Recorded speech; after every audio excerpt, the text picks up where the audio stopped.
On the outside, refrigeration is the transfer of heat from a place where it is not wanted to a place where it is unobjectionable.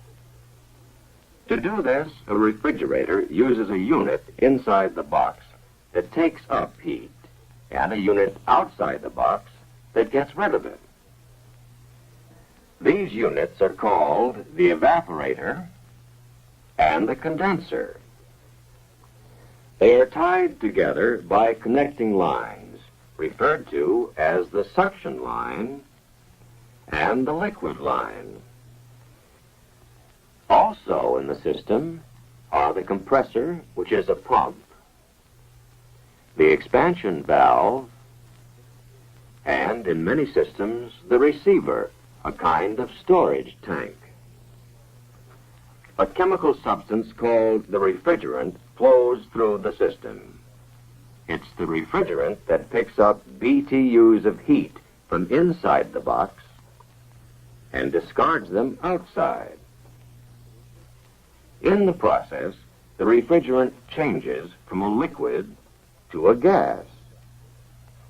Then, in the condenser, it changes back to a liquid. At the same time, the pressure increases in the compressor and decreases in the expansion valve. Before you can understand how the system works, you must learn why and how these changes take place. That means learning some basic principles concerning heat. To begin with, take a swimming pool, and Kathy, who was swimming in the cold water. After she has dried off, she finds the air warm. But Helen has just come from the steam room, and she thinks the air is cold. The words hot and cold are relative. They are used to compare one thing to another. As the girls gossip together, Kathy gets warmer. Heat from the air passes to her body and warms her. But Helen gets cooler. Heat passes from her body to the air. Heat always passes from a warmer substance to a cooler one. If you put an ice cube into water, the water is cold, but the ice is even colder. By comparison, the water is warm. Heat will flow from the water to the ice. This changes the ice, which is a solid, to water, which is a liquid. If you heat the water, it turns into a vapor. This vapor is a gas.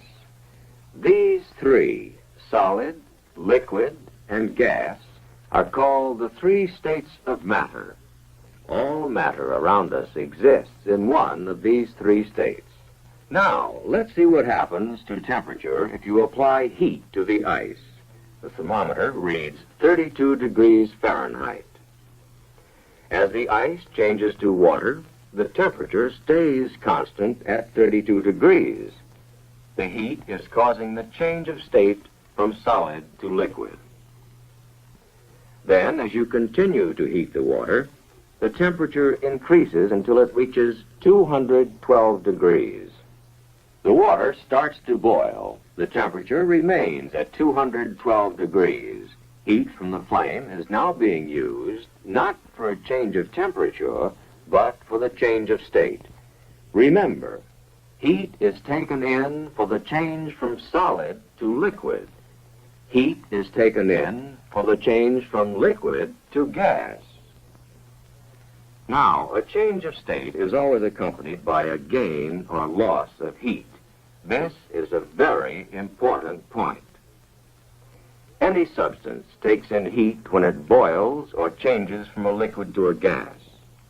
And any substance gives off heat when it condenses or changes from a gas to a liquid.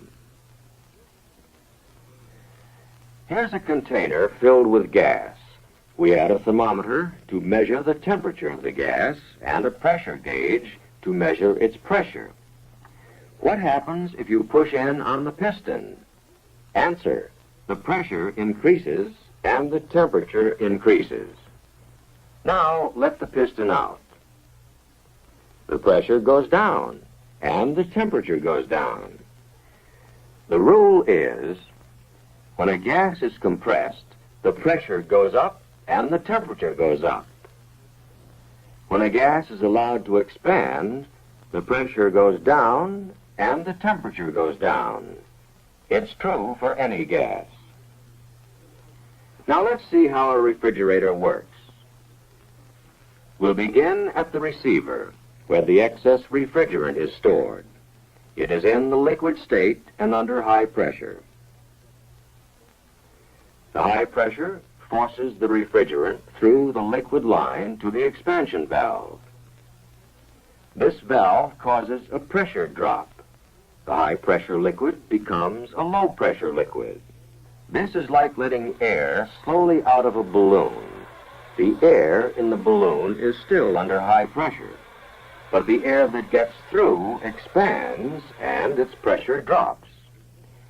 In the same way, refrigerant that passes through the expansion valve expands, and its pressure drops.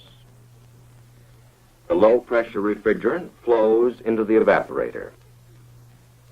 Now, if any of the food in the box is warmer than the refrigerant, heat will flow from the food to the evaporator. So, in the evaporator, the refrigerant takes in heat and begins to boil. Remember, any substance takes in heat when it changes from a liquid to a gas. The gas is sucked through the connecting line into the compressor. As the piston moves down, the suction valve opens. The gas is sucked into the compressor. As the piston starts up again, the suction valve is forced shut, and the discharge valve is pushed open. On this stroke, the gas is compressed. Remember what happens when gas is compressed?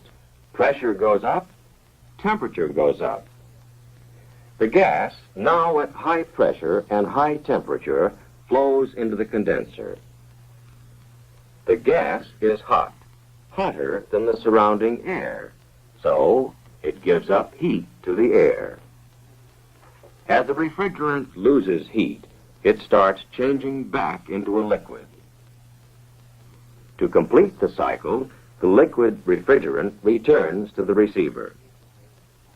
Now let's review the whole thing. Refrigerant under high pressure flows from the receiver to the expansion valve. The valve causes a pressure drop. The evaporator takes in heat from the box. If anything in the box is hotter than the refrigerant, it gives up its heat to the refrigerant. As the refrigerant takes in heat, it changes from a liquid to a gas. Remember, any substance must take in heat in order to change from a liquid to a gas. The compressor sucks the vapor out of the evaporator and compresses it. This increases the pressure and temperature. The vapor is now hotter than the surrounding air. So, in the condenser, heat is given off to the air. As the refrigerant loses its heat, it changes from a gas to a liquid and flows into the receiver. Now let's consider some additional points that many refrigeration students have trouble understanding. In the evaporator, the temperature may be very low, perhaps 21 degrees below zero, and yet the refrigerant is boiling. How can anything boil at such a low temperature? Water boils at 212 degrees, but other substances boil at other temperatures, some higher than water, some lower. The refrigerant known as R12 boils at minus 21 degrees. There's no mystery about it. It's simply a property of the substance. The refrigerant in the suction line is carrying all the heat it picked up in the box, but its temperature is only about 5 degrees above zero. If you touch the line, it feels cold. How can something that's cold be carrying a lot of heat? Remember, hot and cold are relative terms. You know, when water boils, it's very hot, but refrigerant boils at a much lower temperature. So the refrigerant can take on heat, change to a gas, and still seem cold. Again, the reason is because the two substances have different boiling points. You have seen the basic principles of refrigeration.